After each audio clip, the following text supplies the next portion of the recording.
Payg'ambarimiz sollallohu alayhi vasallam hadisda ma akala ahadun ta'aman min amali yadihi, biror bir inson o'zi mehnat qilsa, mehnatidan taom yeydigan bo'lsa, mana shu eng afzal dedi.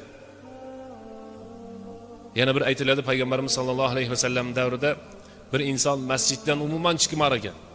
Zikr qilayotgan, tasbih aytayotgan, namoz o'qiyotgan, mana shu bilan avra. Payg'ambarimiz sollallohu alayhi vasallam bu kim dedi? Dedi bu ibodatgo'y deb aytishdi. Bu ibodatgo'y bo'lsa, buni oilasini kim qarayapti dedi. Farzandini kim qarayapti dedi. Buni akasi bor, ukasi bor, farzandlarini qaraydi, bu masjidda o'tiradi, boshqa ish qilmaydi, faqat zikr qiladi, shu bilan avra dedi. Qola Payg'ambarimiz sollallohu alayhi vasallam aytdilarki, buni akasi bundan yaxshiroq ekan dedi. Akasi halol mehnat qilar ekan, doimo mana shu ibodat bilan emas, balki ibodatni ham, dunyosini ham bajaradi ekan dedi. Bizning dinimiz shunday.